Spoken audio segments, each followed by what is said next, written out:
move fast, which like they almost knocked me over with my bike. I got hit with a baton a little bit just because I was embedded with the crowd, and they were often unable to control the crowds, but then occasionally they would get, a crowd of a few dozen people, and the officers would maybe have more even numbers with that crowd, and they would push people away, sort of run people, swinging batons at them.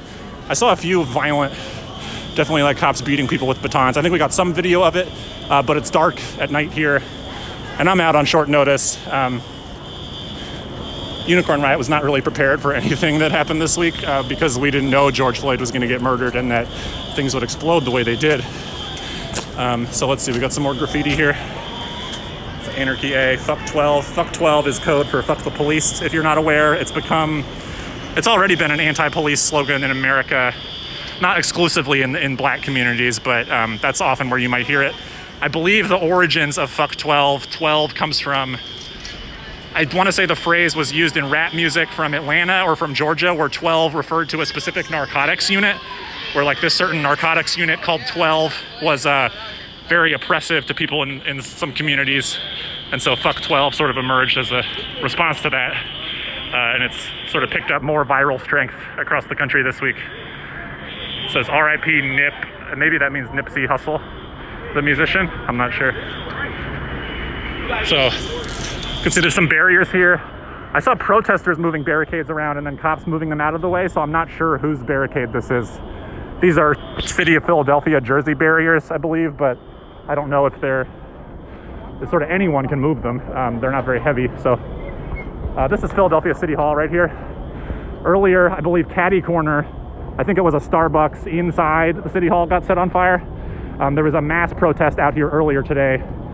We were not there to cover it earlier. We're here now to do our best to show you what we can. Basically, I've been helping our Minneapolis people with their streams from the George Floyd protests. But we're going to try to show you some of what's going on here in Philadelphia. I think a lot of people have been scared home by the curfew. Police were definitely like chasing people, basically being like, you're going to get your ass beat if you don't get away from me right now. Here's this baton, you can eat it. So that definitely dispersed some people. When I've seen Philadelphia police interacting with the crowds tonight, some of them seem fairly calm. Some of them are pretty worked up. There was at least one point where I saw the commander saying, "Stop, hold the line," and some guys were still charging forward, like cracking people with their little extendable batons. It's probably no secret that Philadelphia Police Department has a very antagonistic history with black communities here in Philadelphia. It goes back to, it's really all of American history, with Philadelphia being America's first capital. But some recent context, I guess, in the 1980s, people have probably heard of Mumia Abu-Jamal, who's a political prisoner who was framed for the shooting of a police officer in the 1980s.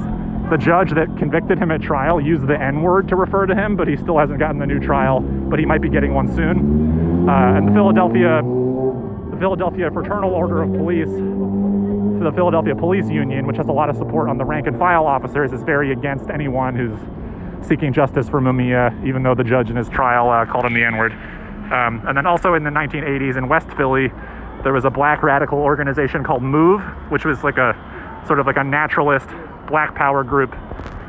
Their spiritual leader was a guy named John Africa, and they sort of had their own like back to nature compound they were living at in West Philly, and then basically had an extended standoff with the police. There was already conflicts they had with the police, and then the police essentially put their entire building under siege. I think the 25th anniversary of this incident just happened, where the Philadelphia police dropped a bomb on this black power group's building, burnt it to the ground, and also burning many surrounding blocks to the ground.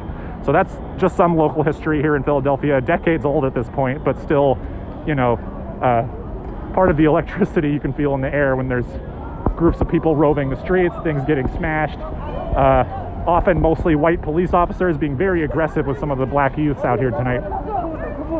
And so people are still pretty pissed about George Floyd's murder. There's also a long history of police brutality and killings here in Philadelphia. I can give you some more context later. I'm going to try to catch my breath. So, yeah, this is Philadelphia City Hall. This says, to all the white people out here with us, you are a real one.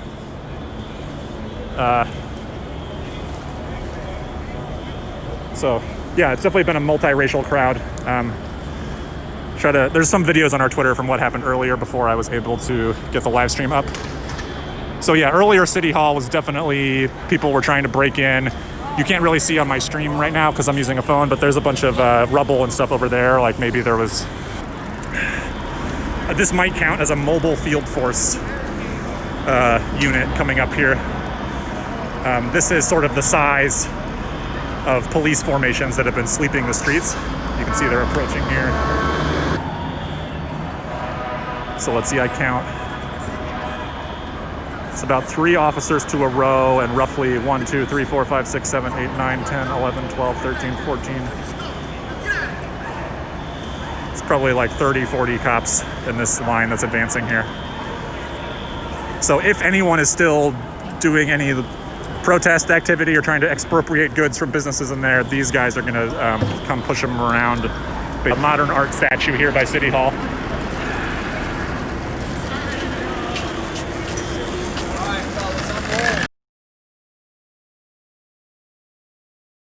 Conversation happening between some of the graffiti here.